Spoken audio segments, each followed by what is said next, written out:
This is one of the closest elections we have had in decades. The majority of Indian Americans are, Democratic leaning. Trump will not be good for a US-India relation. Trump is running only for one reason: to keep himself out of prison.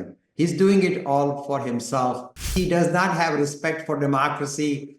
He wants to be a dictator. America needs India. America needs India to stop the aggression of China. Congressman Thanedar, thank you so much for talking to ANI. I really appreciate your time. To begin with, Tuesday, the big day, is almost here. Talk to us about, the momentum, and talk to us about how you think Vice President Kamala Harris would win this race. Well, look, this is a very, very close election. This is one of the closest elections we have had in decades. And, Michigan, I represent the state of Michigan in the United States Congress. And Michigan is one of the 7 most critical states. Nobody can be president without winning Michigan. So Michigan has, it's a purple state. It sometimes goes to the Republicans, sometimes it goes to the Democrats. Trump has won Michigan in 2016. So it is very, very close, but we are starting to see some momentum, especially women, young people, people of color like African Americans, Hispanics are starting to move towards Kamala Harris. And what has really helped is Trump has really insulted many of these groups. He has insulted the women, he has insulted the Hispanics, Puerto Ricans. So all of that is causing some migration. Some of the people are now liking and favoring Kamala Harris. Right.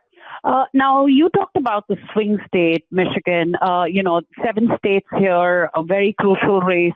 Talk to us about how every vote really counts in this race and how the Indian Americans could play a crucial role in these states, especially. Yeah, well, look, some of these elections are won or lost by a few thousand votes. Even though millions of people will vote in Michigan, Michigan was won by Trump by only 16,000 votes. Now, there are a lot of Indian Americans in Michigan. More than 50,000 Indian Americans voters are in Michigan. And it's important that they participate. They choose and support a candidate because their vote may be very, very crucial. Their vote might make the winning margin for the winning candidate. So it's very important. Nobody should be sitting at home and not voting. We've made voting very easy now. You can vote by mail, you can vote in person, absentee voting, and certainly you can go to the election day on November 5th and exercise your right all day long. Now, traditionally, the Indian Americans have always voted for the Democrats, but recent study really shows, by the Carnegie Institute, shows that how there is this slight uptick in Trump's, the Indian Americans, voting for Trump. Does that worry you as a Democrat going forward, or even in this election? Not really. Not really. I think still majority of Indian Americans are, Democratic leaning. But look, this is Indian Americans are not a monolithic society. There are different viewpoints, whether it is social issues, economic issues, immigration issues. All of these Indian Americans have, differing views on some of these. There are very, very conservative Indian Americans. There are also very moderate and liberal Indian Americans. So it's not a monolithic society by any means, but it's very, very important that they go study the 2 candidates. There is a night and day difference between these 2 candidates.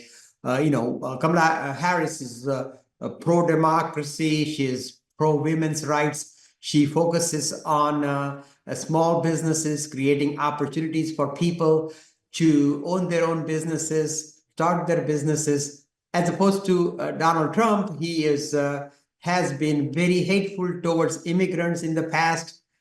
He really favors the wealthy and the large corporations. He wants to give them the tax breaks, whereas Kamala Harris wants to work for the middle class. Right. Now, on the ground, there is this sense that Trump may make it. He would be the next president of this country.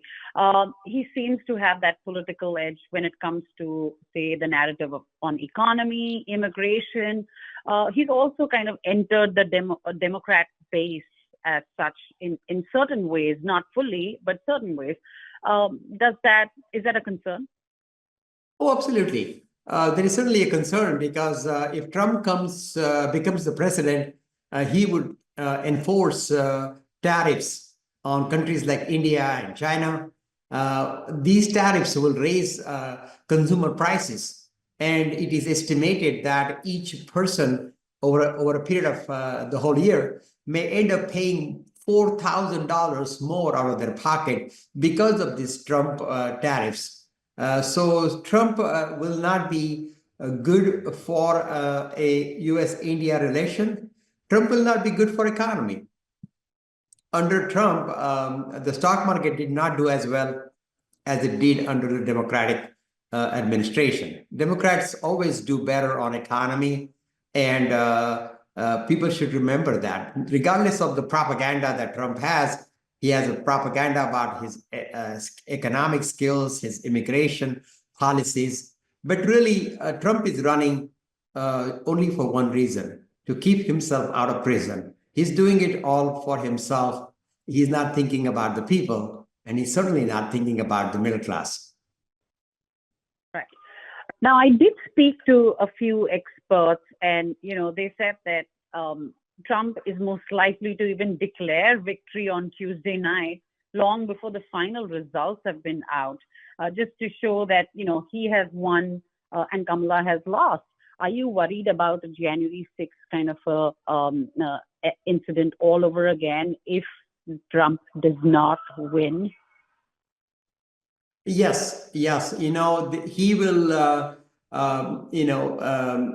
talk about winning, even if he doesn't win. He did not accept his loss in the last election, and he excited the crowd. He encouraged the crowd to be hostile towards members of Congress, towards his own vice president.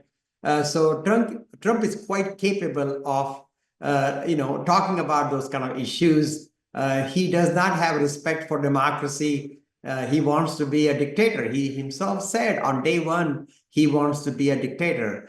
So this is the kind of person that has no respect for democracy, and we worry about it. We worry about the safety. Last time a mob entered into Congress, made a very dangerous situation. Now, as you know, I represent Michigan in the United States Congress. And if it's a tie, then Congress will have to step in and make a decision on who will be the next president. So there is a lot of pressure on the United States Congress, and we intend to abide by our constitutional rights. We intend to do the right thing if we are called upon. But there is always a chance that Trump will encourage violence, and Trump will deny a democratic outcome. Let's now just shift focus to Kamala Harris and her campaign. What does Kamala Harris, the first, if elected, the first Desi president of this country, the first Black woman president of this country, what does this really mean for the India-US relationship and overall for this country? Well, it's a matter of pride. She is a daughter of an Indian immigrant. Just like I came to this country when I was 24 years old, looking for economic opportunities, looking for good education. Kamala's mother, Shamala Gopalan, she came to the United States. When she was 19 years old, got education in the United States and became a US citizen and raised her two daughters. It's a matter of immense pride to see a daughter of an immigrant, Indian immigrant, becoming the United States president. And it's a matter of great pride for all of us to see that happen. And also to see a woman of color becoming president of the United States. This is the first, this is history making. And this says a lot about our democracy, the strength of American democracy. Now, on Diwali Day, you did see Donald Trump tweet about the minorities in Bangladesh. He talked about, how it could have been avoided if he was president, and how the current administration did very little or almost nothing towards the Hindus in Bangladesh. How do you react to that? Is this all about, and what do you have to say about the timing of this tweet? Well, look, it is all about politics. He's certainly catering to the Indian American vote. But look, when he was the president, his record about protecting minorities, protecting minority rights is horrible. He had one of the worst immigration policies, and he did nothing to help minorities, help immigrants. In fact, he encouraged the white supremacists, and he was clearly a sympathizer of the white supremacists, who are very racist, very hateful, and very anti-minority. So all of this Trump's current love for India and Indian Americans and talking about Diwali, this is all politics. He himself is a very pro white supremacist, and he really has never supported minorities, whether it is in this country or elsewhere. Talking about minorities and another country, that's Canada. Just recently, a group of devotees, including women and children, at a Hindu mandir in Canada, were allegedly targeted by Khalistani supporters. Is this a concern? I mean, considering you're such a prominent voice, you've done the Hindu caucus here in the United States, you stand up for minorities here in the US. How do you read all this? Well, look, I have formed the Hindu caucus in the United States Congress. I have talked with the State Department numerous times about the attacks on Hindu temples in United States. Now, clearly, the Canadian government is playing politics with this issue. It is trying to please certain minority groups in Canada and are against their attack on Hindus is purely a terroristic act, and Canada government's protection of these terroristic activities need to be deplored.